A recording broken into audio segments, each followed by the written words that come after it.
almost connected. There it is. All right, we are connected everywhere. Love it, I love it. We'll give it a minute.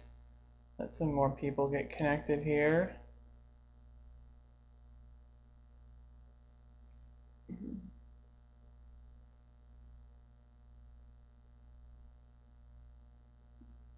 Hello, welcome. We're gonna get started in just a minute here. Go ahead, throw something in the chat though. Say hello. Let me know you're here. We're gonna be talking a little bit about healthcare today.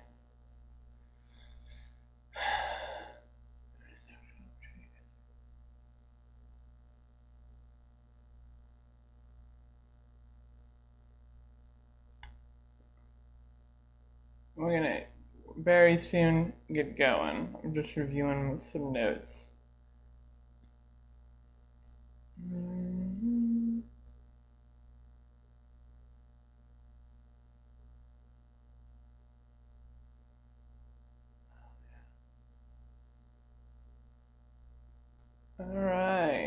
All right.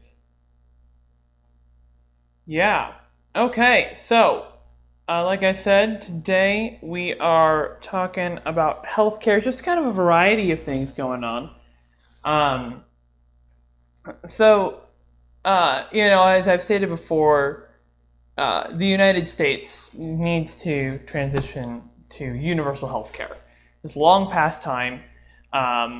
There are a variety of paths to get there. I'm personally not super picky about which path we take because healthcare is complex. We're not going to get it right on the first try. It's going to take time and tweaking, but we gotta stop messing around with conversations about like CEO incentives and like adjusting premium rates. We gotta make the jump to universal healthcare. Move fast, break things. We're so far behind. We just gotta keep going. And there's an ambulance in the background. How perfect timing. I don't know if you guys could hear that. But I want to talk about some more specific things within this conversation around healthcare. So the biggest name that we've got right now with universal healthcare that people talk about is Medicare for All. So that is an actual bill that Bernie Sanders has actually written. You can look up the text online. You can read through it yourself. I've gone over it. There have been analyses done on it. I generally think it's a good bill. If it came to the floor for a vote while I was in office, I would vote yay. There are things I would want to change on it, ideally. I think the private industry should be allowed to stay for a couple reasons. At first, public trust is a big part of it, right? So there's a lot of distrust in the government right now, and the federal government is frankly really bad at logistics. And so a lot of people would want to keep their private insurance and stay with the private sector because it just makes them feel more comfortable or whatever it is. We would still cover them under Medicare for All. Like if they ended up in a public emergency room, like we would still, they would be covered anyway. I think the important piece of that is then it forces the government to outcompete the private industry, which is actually not that hard. The private industry for healthcare here is really bad. Like our healthcare is not good. It takes forever to get appointments for things and get scheduled, and our care is not necessarily top notch in a lot of ways. Because of the profit motives. So we have healthcare professionals who are, who get commissions from like writing prescriptions and stuff. So we end up with this, it's unbalanced, our healthcare, and there's this trend toward clinical treatment rather than, when sometimes we should have some more holistic treatment. So I don't necessarily think that the government shouldn't be able to outcompete the private industry. I think that should be the goal. But then there's a long-term side effect of this. Of like, let's say the government healthcare system, Medicare for all, does outcompete the private industry over time. Well, the side effect of that is like maybe the few healthcare professionals left who are in it for the money and not in it to take care of the people, they're likely going to end up in the private industry. They're likely going to end up in the private industry, but the only people who are going to be using private health insurance are going to be rich people. And so you're going to have these kind of like rich people giving rich doctors money to do rich people things, and they're going to kind of be over there on the side. And I'm not worried about them. They're going to be fine. They're rich. They're just okay. Like, it's whatever to me. But the rest of us, the other 98% of us, are 98%. Man, that captioner missed it. 98% is the. It's not going to capture 98%. There it is. I'm looking at the text. So anyway, the rest of us are just going to take care of each other, which is kind of the whole point, and like that's fine. I think that's good. But here's the thing. So that's Medicare for all is not the only option. People also talk about a public option, which is like for people who are scared to say Medicare for all, basically. I mean, I think that like any exchange of money is just with like people is just dumb. Like it's just inefficient. I mean, and that's really what causes so much of our slowdown. It's all the bureaucracy and the overhead of the administration and the profit motive and all of that. You know, in some countries there are things like it's $5 for an appointment or $10 or $20 here. All right, whatever. If that's what it takes, that's what it takes. You know, I'm always fighting for a UBI anyway.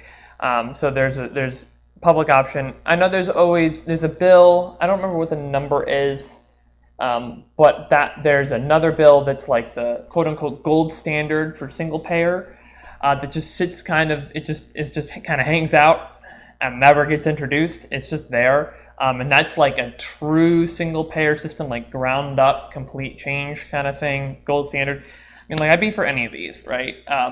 Because, like I said, move fast, break things. We're gonna get it wrong. Like let's just go. But what happens if we can't get universal health care, right? We still don't have it, right? So why is it gonna be different when I'm in office? Well, there are some things that I'm gonna be doing, right, like my government accountability platform, to maybe help move things along. But it doesn't mean that it's going to happen, right? We have historical precedents. It keeps not happening. Like, you know, I'm doing my best. I'm going to try to make it happen. But let's say it doesn't.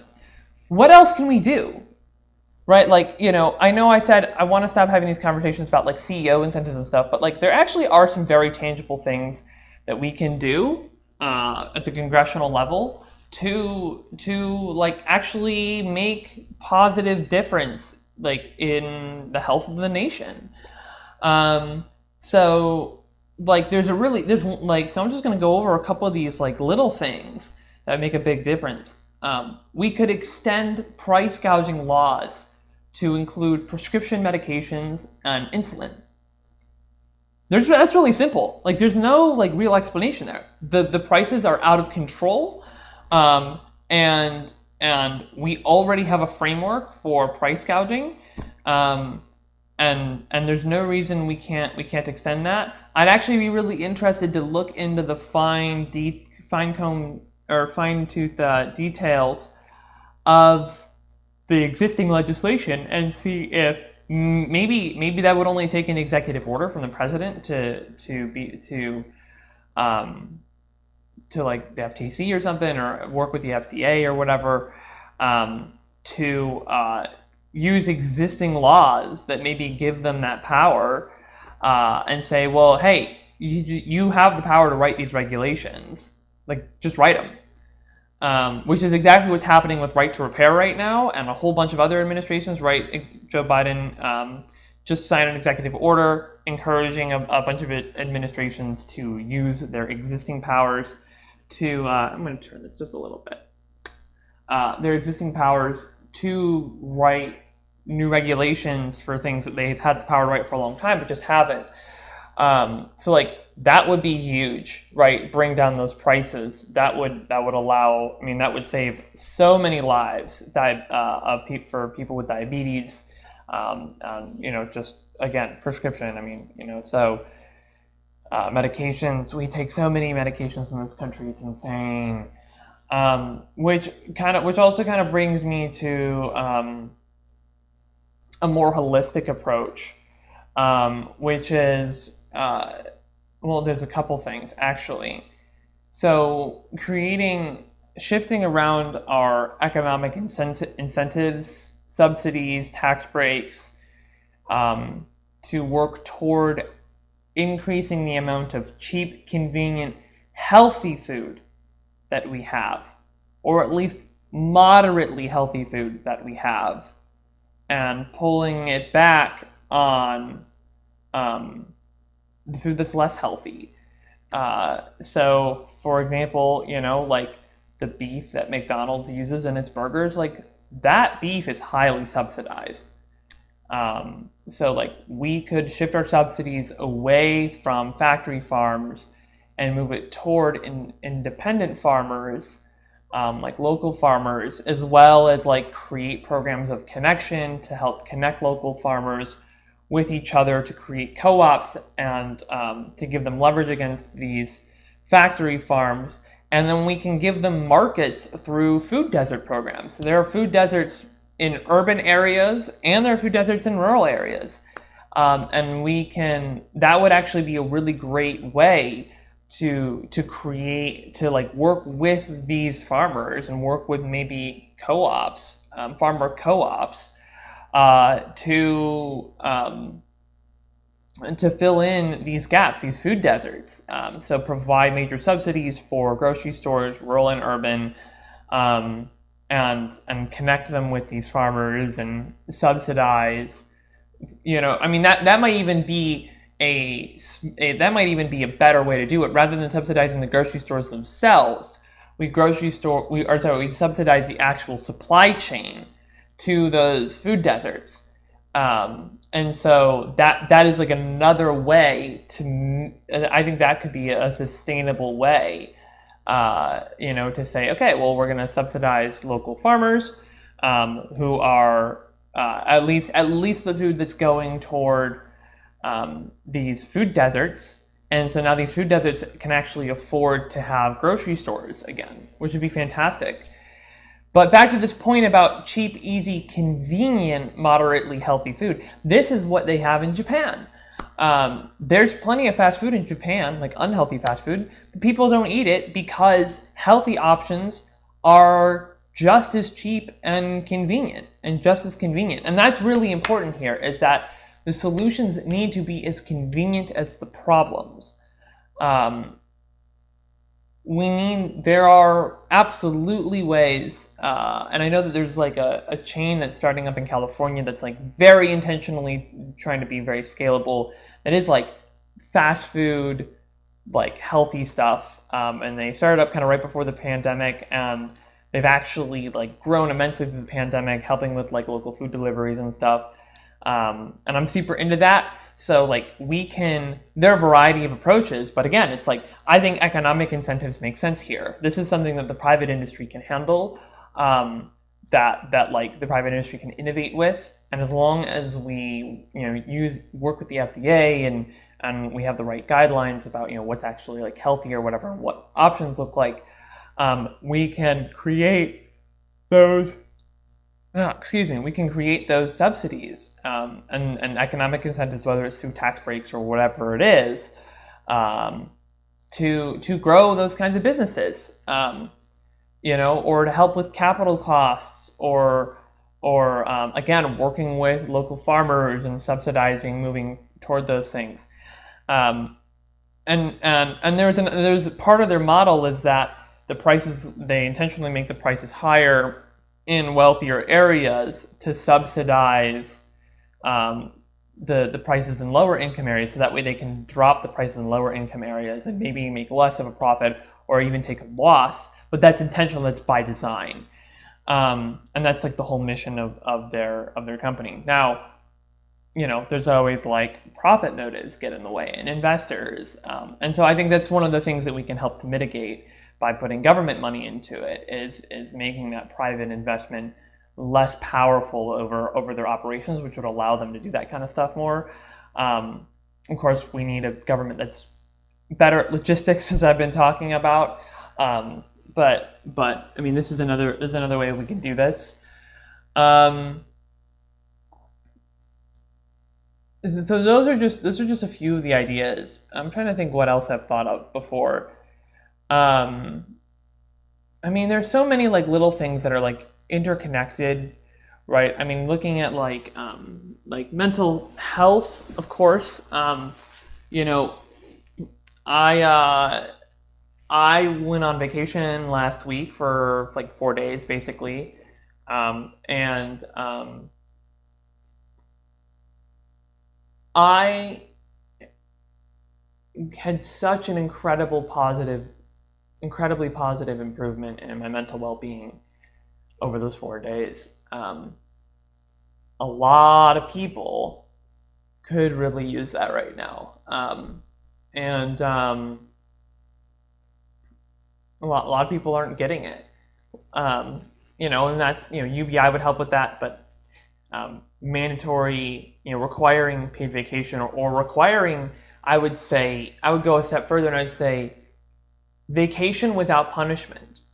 So that includes not just payment, but that's like the freedom to actually take a vacation and get away from work and not have responsibilities and get clear messaging about it. I had somebody on Twitter telling me about how their boss, how like it was every day they would either get called in or not get called in, and they just didn't get called in every day for a week, and their boss was like, do you like that vacation I gave you? But he was like super anxious every single day that maybe he would get called in. Like, it was not a vacation, like it was there was definitely punishment there. Hey, how you doing, Robomax? We're talking about healthcare today. You can't see anything? What?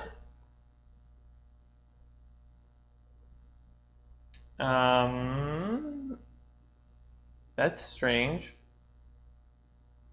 Let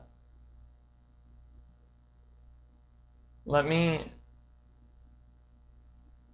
check that out. All right, we're gonna lose the captions for a minute.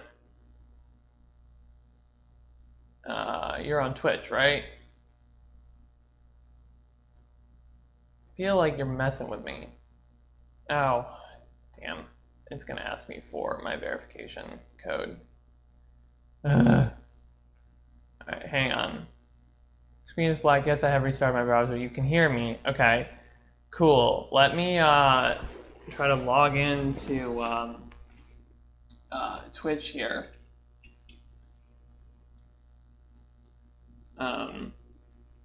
And see what's going on, because it looks like everything should be working. I have two-factor authentication on, so. All right. Yeah, I'm aware. Okay.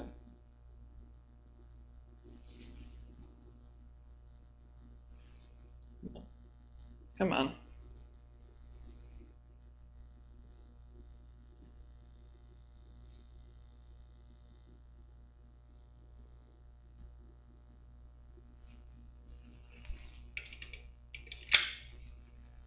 Okay, let's see here. Does it say that I'm live right now?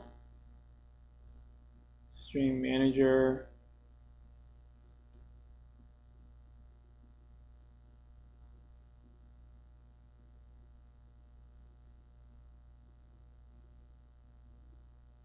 Stream preview.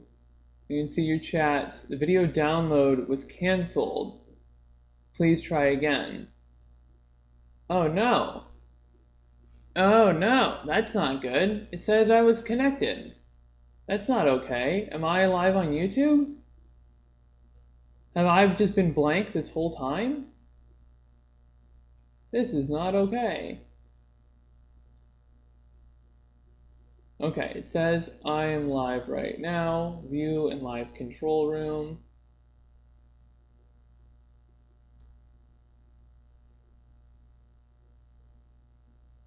Streaming software to go live. Viewers will be able to find your stream once you go live. Hang on. Yeah, no, it appears bitrate is higher. Yeah, no, we're good. It's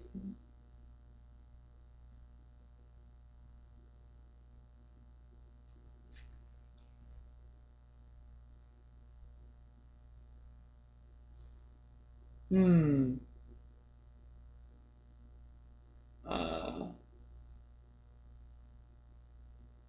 I appear to be up on YouTube. Yeah. Oh my gosh. How can I fix this without ending the stream and restarting it? Okay. Cool. You're on YouTube now. Good. Man, that's so weird. Oh, that sucks that Twitch wasn't working the whole time. Damn. All my stuff said that it was. Yeah, no, you're totally right. Okay, well, I guess Twitch is just messed up this week. Well, I mean, if it's on YouTube, that's kind of the most important one because that's where it all gets archived, basically, and I draw my clips from it, all that stuff. But yeah, no. So we were talking about healthcare, and we started with like different options for universal healthcare, and like I'm for all of them. Like kind of what my ideal is. Like I think.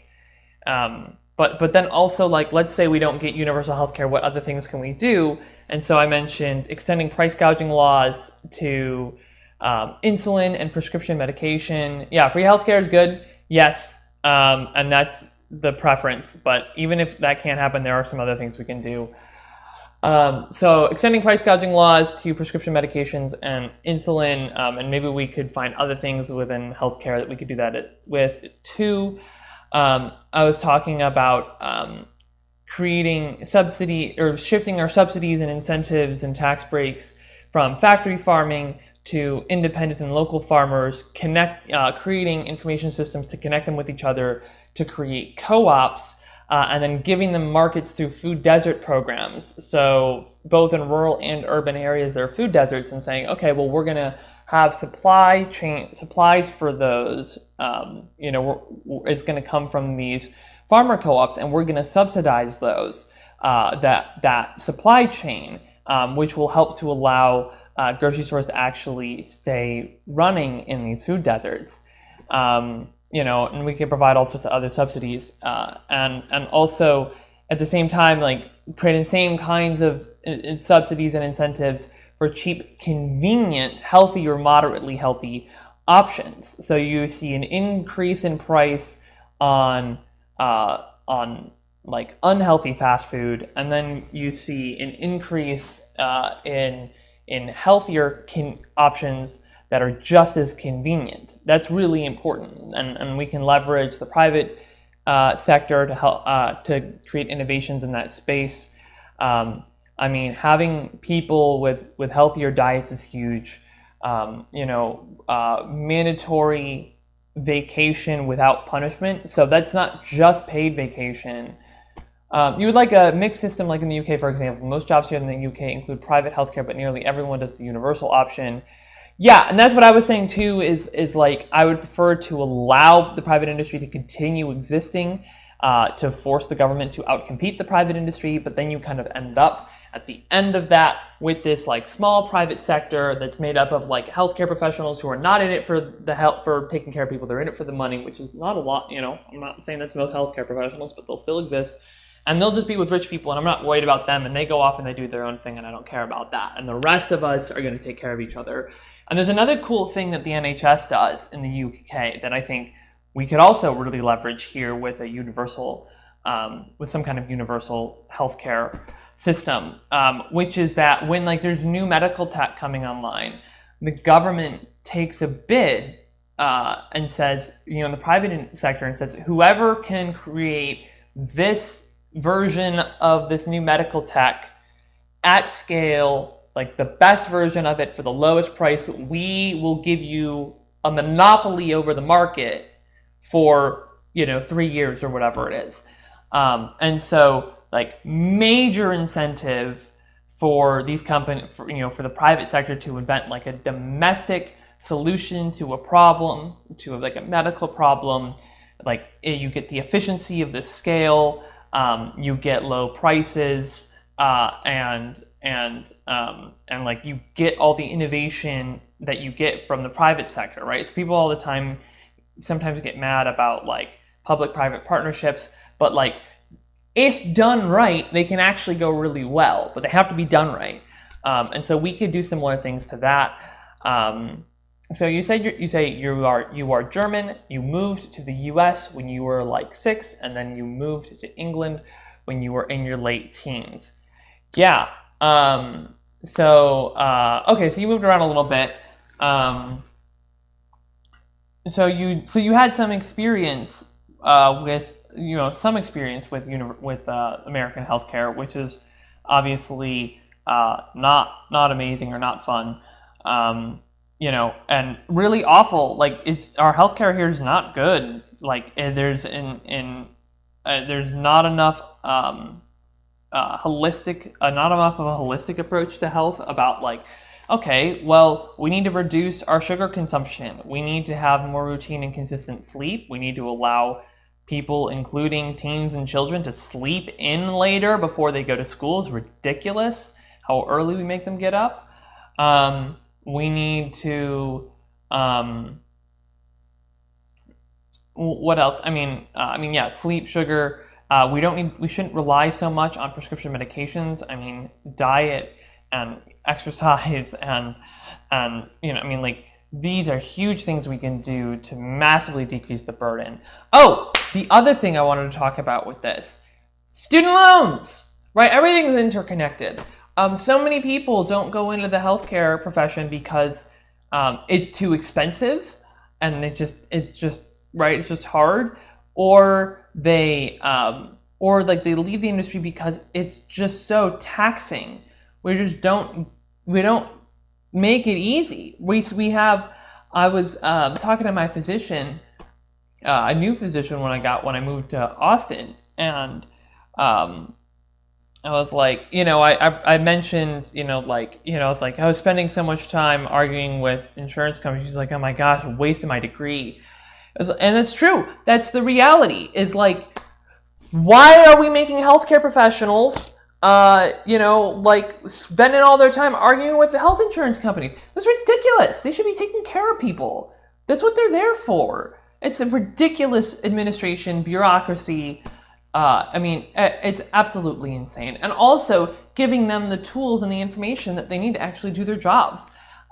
My sister-in-law, who I was staying with over the weekend, she's in oncology, and she's at U of M, right? And like U of M is a pretty damn good hospital. And she was like, the computer system. She was doing some work, and I noticed just like a stack of paper. I was like, man, they're still having you use all this paper. She's like, I know, it's ridiculous. Like, the tech is just so far behind, and it's like, and every hospital uses a different system, so there's no universal connection. Like, that's another thing we can fix with universal healthcare. What I was talking about with this public-private approach of like, okay, the federal government can put out a bid and say, whoever creates the best digital system for hospitals, like, right, lowest price, works the best, and can scale it, like, we will let you monopolize the entirety of the U.S., all hospitals, rural and urban,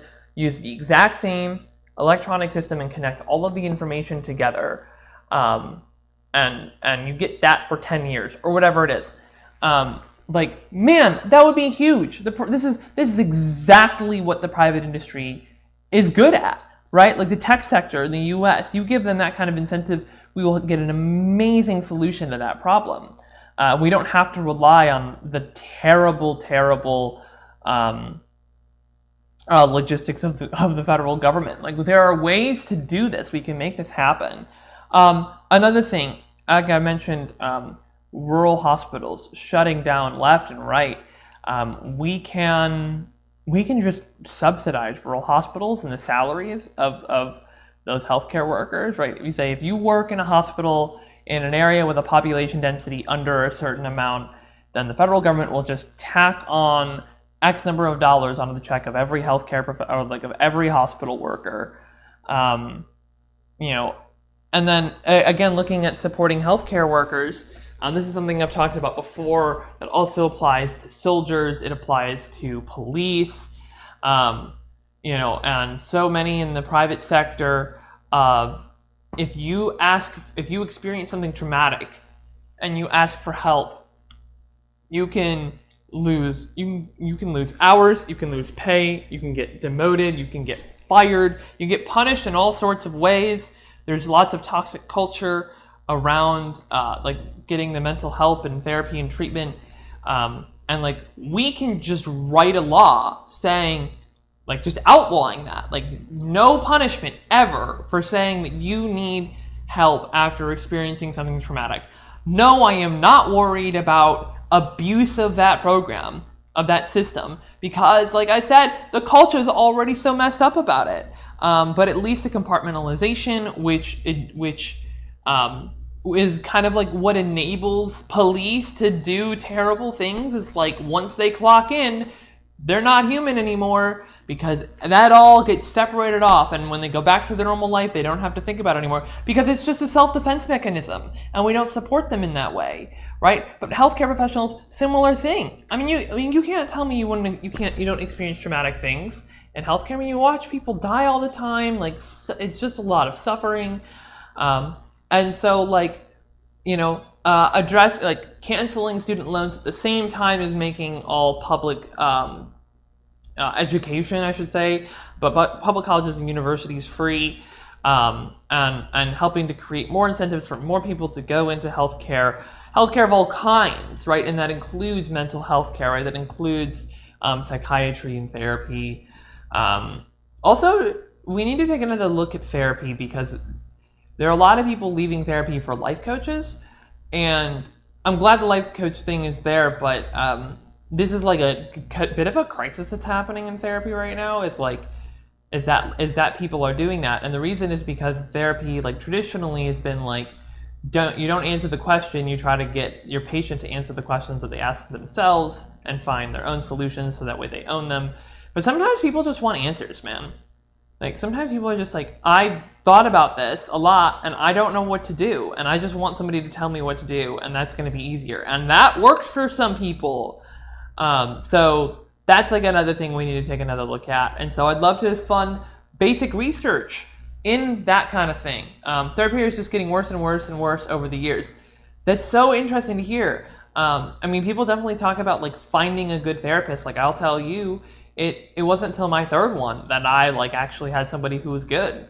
And I'm not taking therapy now, but I've been very fortunate that I have a lot of people I can talk to, and I know how to manage that kind of stuff, and I have a lot of support systems in place, but a lot of people don't.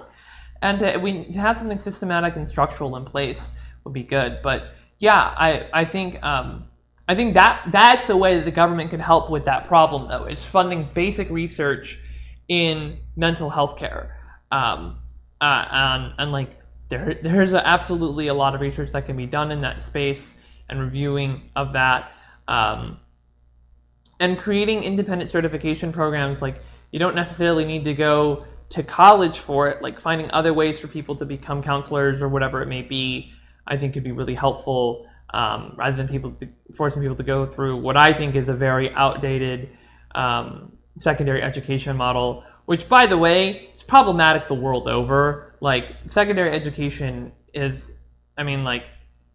it's crazy to think that the U.S. secondary education is actually pretty good, because man, let me tell you, talking to a lot of my peers who have gone through it, it just seems that's not ideal. So I didn't go through it. I did a little bit of online, but I got some college. But let me tell you, I definitely got ahead of a lot of my peers by not wasting my time getting a bachelor's degree. But yeah, so there's so many things that we can do, even if we don't get universal healthcare, or things that need to be built into a universal healthcare system. And that's relevant because today I am marching for Medicare for All specifically. So I'm working with another representative, or another candidate, I should say, for U.S. House. She's done most of the organizing, but Claudia Zapata. And I'm going to be speaking. I'm going to be there, volunteering, kind of like, I think I'm going to be handing out water, but who knows, I may end up doing some chants just because we need some more volunteers. So if you happen to be in the Austin area and you're watching right now and you want to volunteer, hit me up either through my website, voteforsass.com. You can go to the Connect page, or any of my social media, shoot me a DM, whatever. I can get you hooked up. But that's at, 8 p.m. today? No, it starts at 6 p.m.? I got to get there early, that's right. I got to review all of it. I got to write my speech. It starts at 6 p.m. And that's just at the Capitol. It's going to be a short march, so it's not going to be anything crazy. Some people have had get caught by surprise. But that's kind of why I wanted to talk about healthcare today, because I'm going to be at a Medicare for All march, which is happening all over Texas right now, or today. So I think that's going to be really good. This is going to be great. I will definitely try to take some selfies and stuff and get some things posted and throw it on my story and whatnot. So watch out on my social media for that. But love to have you join if you're in Austin. I should actually post something on my Twitter or something about that too. That'll be good. Other than that, this has actually been, I can't believe I've been talking about healthcare for 45 minutes, or 40 minutes about. Sorry to any Twitch users who are just listening. I don't know what happened. Unfortunately, wasn't able to fix it without stopping, restarting the stream. That's I'm going to end it there unless, you wish you lived in Texas, so you go to the rally, you have a few friends in Texas.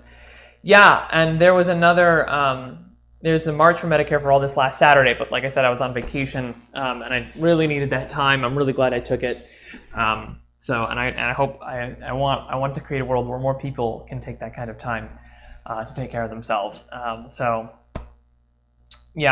It's, look, it would be great to see solidarity for the United States, man. Things are getting bad over here.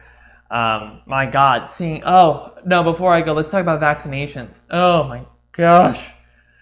Okay, so what's happening with vaccinations right now is the U.S. has just kind of leveled off, and people aren't getting vaccinated, and we can't get to this herd immunity, and a lot of unvaccinated people are getting severe cases of this Delta variant of COVID. They're getting hospitalized. They're dying. It's bad. You would love the United Socialist States of America. Yeah, that's funny. So the vaccine is working.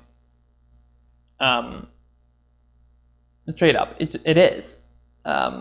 We've been studying mRNA vaccines for half a century now, and they just happen to be ready for prime time right when COVID hit.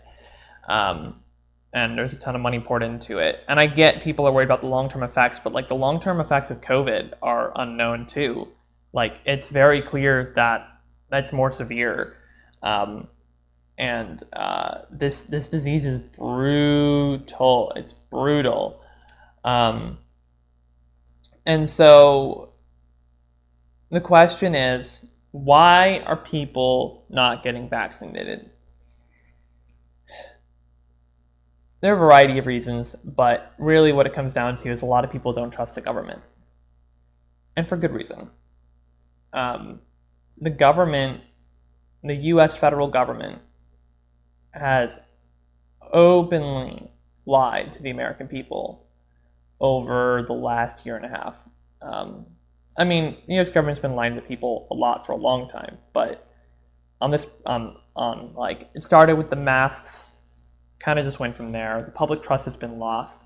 And a lot of people are getting their messaging from the government, which is not where I'm getting my messaging, by the way. I'm getting my messaging from the scientists who actually created and are administering these vaccines and have done the research just literally a couple blocks down the road at University of Texas in Austin.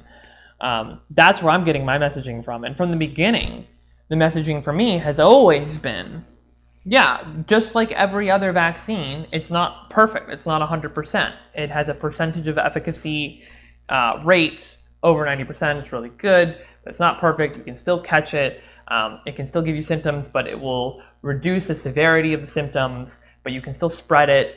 And that's the same as other diseases with vaccines, or like with natural immunity, right? Like you can still carry the disease. You can spread it. And that's always been the messaging I've received, but it sounds like others have received the message of like, you take the vaccine, you won't have to wear masks anymore. You take the vaccine, it's all over.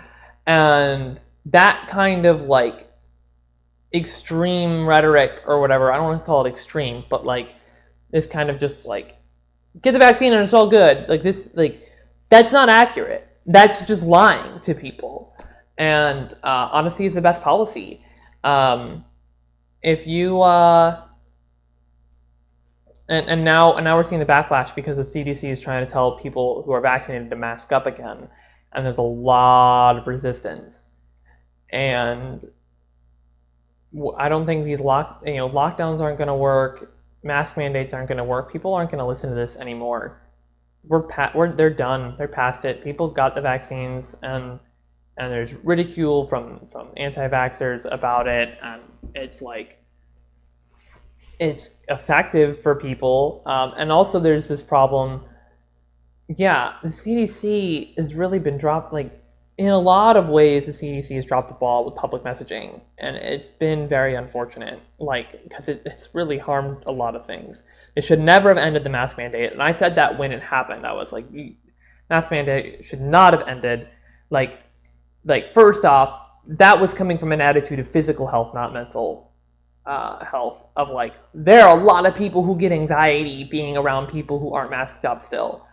People who maybe have an autoimmune disorder and got vaccinated, but we don't know if it's actually effective for people with autoimmune disorders or whatever.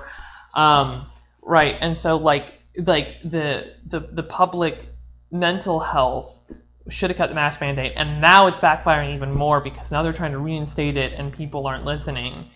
I mean, absolutely ridiculous. And so the it's just empowering those with harmful rhetoric. It's just empowering their words. And so then there's another issue here too, which is that like our public education has been so bad for so long that people aren't used to the scientific method, which is that like you make mistakes along the way and you learn from them and you improve, and it's a continuous process. But for so long, we've only ever received the results of scientific studies long after it's gone through everything.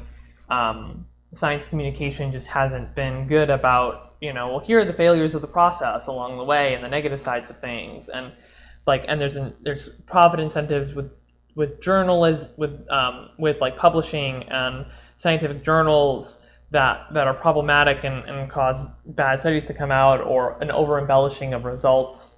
And so the public is used to the public isn't used to this thing of like things are changing and adjusting. The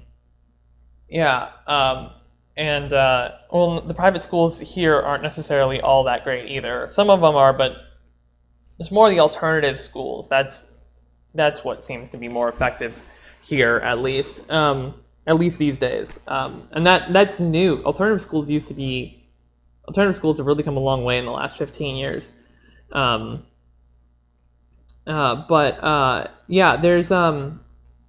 people aren't used to it, and so now when we have things that are like oh, what? But you said this, and it's like, well, that's because at the time that's what we thought, but now we know that that it's not, and people aren't used to that changing dynamic. So these are like the problems, right? And so the question is like, how do we fix it? The private and alternative schools you grew up were quite good. That's good. Public schools are getting really bad here. So how do we fix it? How do we get the people who are resisting the vaccine to get vaccinated? Well, we need to meet people where they are. We need to acknowledge their concerns, and like these are going to be one-on-one conversations at a lot of times, and say, hey, I get it. Like the government, I get why you don't trust the government. Like, I actually don't trust the government either. I haven't been listening to the government on this at all. I've actually been listening to these health experts, and their messaging has been far more consistent. Getting people to listen to their doctors, helping doctors with that kind of communication, connecting with people, looking at like where are they getting their information from, and trying to get those we don't want it to seem like this state-sponsored like forcing of messaging, but using those channels to try to connect people with alternative sources of information, which kind of gets to my like platform pillar of like directly addressing division and how profit motive in media leads to the spread of misinformation and disinformation. And how we can change that by separating opinion from news, as well as decoupling news from the profit motive through things like journalism vouchers and low conditionality funding for local investigative and independent journalism. Like there are a lot of things here. There's no easy, simple solution, but the reality is we need to get more and more people vaccinated, and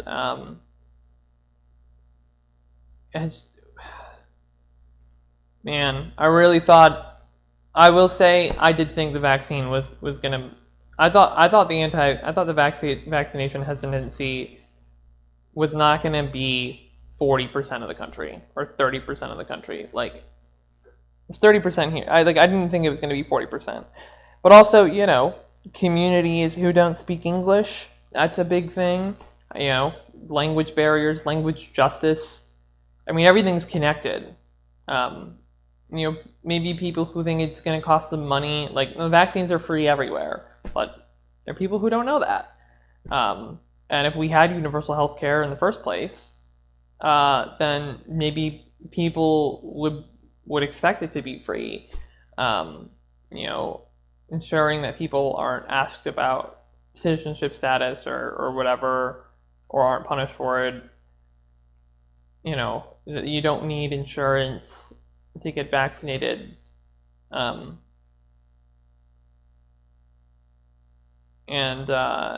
Look, at the same time, there's this other thing over top, which is that like that's very US focused, but there's also like this global issue as well of like inequity in vaccine distribution worldwide. And like what really should be happening is wealthy countries should be paying people to stay home so we can get vulnerable communities around the world vaccinated sooner.